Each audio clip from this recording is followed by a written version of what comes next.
For many years, the first race of the Formula One season was always in Australia, as it is an iconic venue.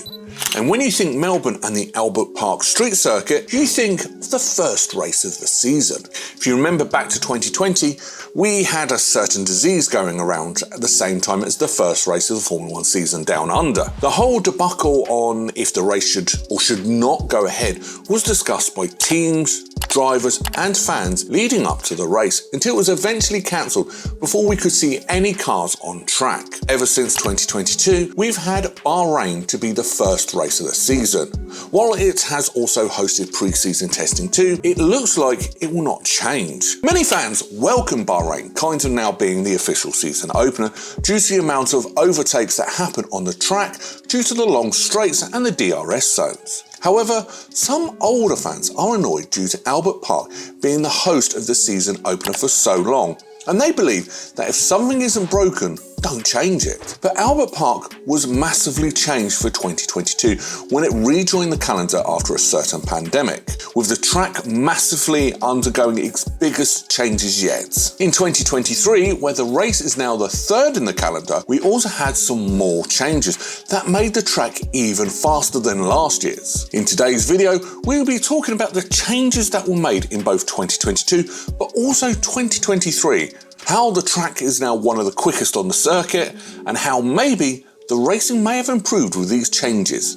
Let's get right into it. To start off with, we'll be talking about the insane increase in speed that we've seen in Melbourne at the Albert Park Street Circuit. As the track is a street circuit, there are very limited options when it comes to changing the track, as it is a street that is used all year round, except for when Formula One comes to town. With the track staying mostly the same ever since it joined the grid many years ago, many fans and some drivers asked for some changes to the track to make it better for racing.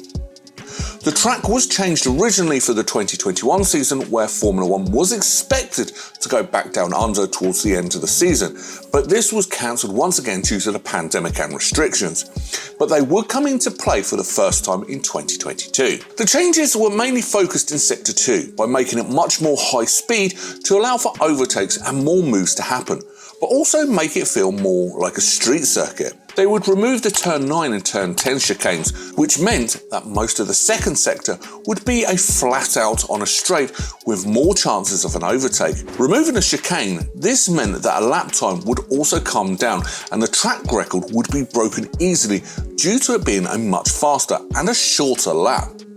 As well, the track would be extended on a fair amount of corners, which would allow drivers to go quicker, and Turn 6 was another which would be changed the most. The turn would be extended by 7.5 metres, which meant the speed going into the corner would go from 149 km an hour all the way up to 219 km an hour. The most significant change that will make this one of the fastest street circuits on the calendar with Jeddah would be the new 1.3 km straight. This allows the cars to go flat before they go into one of the best corners in the world for high speed, which is what street circuits are known to push for the boundaries of a Formula One car. There was also another addition to the track for the 2022 season, with that being the record-breaking 4 DRS zones. However, it was reduced to 3 due to safety reasons just a day or so before the first practice session. But luckily for 2023, we would see the 4 DRS zones be put in after the FIA had spoken to the event organisers to show how the track was safe for the 4 zones. This would then mean that the track would be even faster than last year, and the track record would be broken from what it was last year. The insane speed increase is down to the DRS and the major track changes, and they seem to have provided better action for all of the fans at the track, but also watching at home. What are your thoughts on the DRS zones and the track changes? Is it better, or do you prefer the old layout pre-2022? Let us know your thoughts in the comments below. Moving on to our next topic of this video, and that is how the track is now one of the quickest, but also best on the calendar right now. Street circuits are loved by most, but also hated by some. But we all have to agree that seeing Formula One cars go around a street and get close to the walls provides very good entertainment. Some street circuits are much slower with the barriers close, such as Baku and Monaco, where the risk is huge but the speed may be slow. But you have tracks like Jeddah and now Australia, which is known for being quick like a conventional track. But also the risk of the walls being closed makes it even better for fans to watch.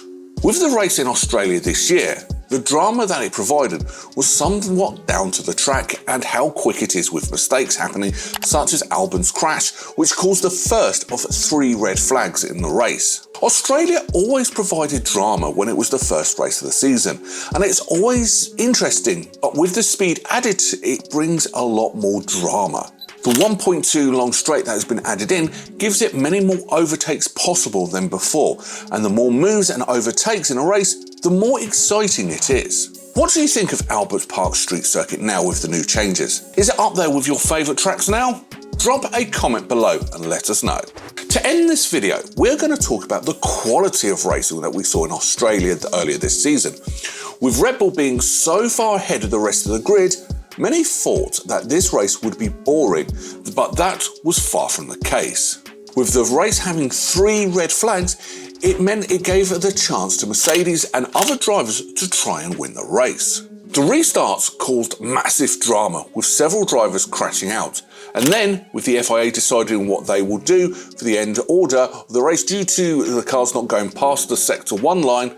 But even though the red flags and restarts caused drama, which made it probably the best race of the season so far, there were so many overtakes up and down the grid, fighting for the points. You also had a charging Sergio Perez trying to move up the grid, coming in from the pit lane and trying to recover some of the sort of points, which he very much did. You had a lot of teams with different strategies due to the red flags and people pitting before the flag was eventually put out, such as Sainz and Russell, who lost out on position. Now, you could say that the red flag drama was the only reason why the race was good, but the restart was so chaotic due to how tight turn 1 and turn 2 is. You also have the gravel trap, which causes drivers to have to be more careful, which they very much were not, which makes turn 1 so exciting. The driver in pole position also starts on the outside part of the track, which means that the driver starting in P2 could get a good launch and get into the lead pretty easily, and this is what George Russell did at the start of the race. The racing for sure has gotten a lot better in recent years, with the track being faster, but having 4 DRS zones and chances to pass makes the order change all the time, but also makes qualifying very, very fast. We will not be leaving Albert Park anytime soon, with a contract signed all the way up to 2035, and I'm sure we hope to see more races like this one in the coming future. Thank you so much for watching this video, and make sure that you hit the like button and subscribe for more videos just like this one.